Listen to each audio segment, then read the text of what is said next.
Now,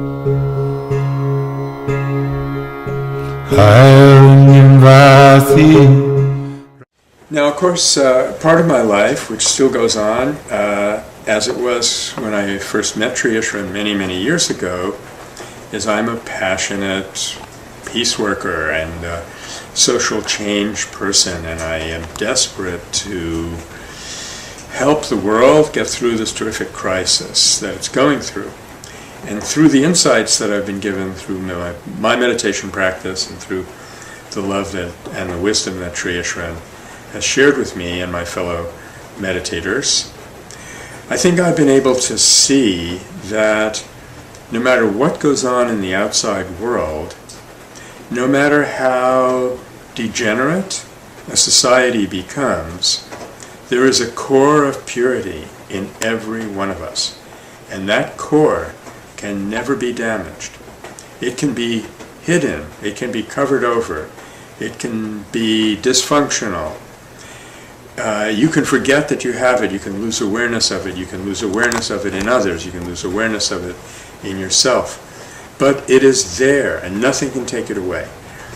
And through meditation, you calm down the smoke screen of your thinking process. You become slowly, slowly a little bit aware, directly aware of that core of compassion and love and wisdom that's inside of you. It gives you something of a capacity to touch that in other people. And I guess if I had one thing that I want to share with the world right now, both as a political activist and as a serious, committed, lifelong meditator, it is that the culture that we've created around us in this industrial world is hiding from us the deepest core of our nature. We have even taken to slandering ourselves and saying as human beings we're prone to violence, we're naturally violent, and so on and so forth. It ain't true, and that core is in every one of us, but it doesn't mean that by just believing that or thinking about it, that it comes to the surface, that it comes up into action. So we need to work very hard to get at it. So on the one hand, there's this tremendous hope. Life has not been destroyed, no matter how ruinous we've made our economy and our relationship to the planet and this war-fighting relationships to one another. That's all just terrible. But this place from which it could all be restored, and we could take the next step forward in human evolution and create something like a predecessor of an eventual paradise on this earth, it's in there, and there is a way of getting at it.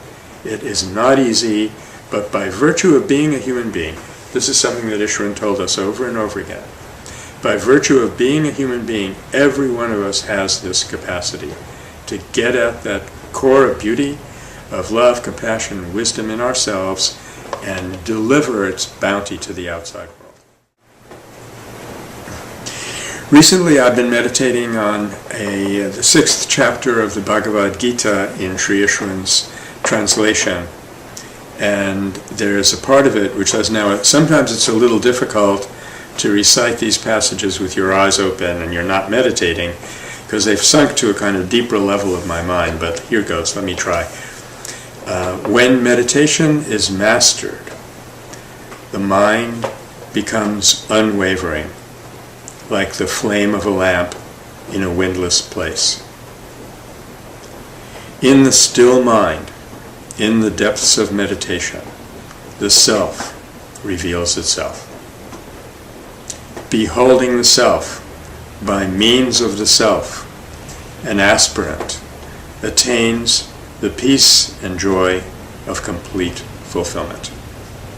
My birthday wish for everyone is that we experience that fulfillment in our own life.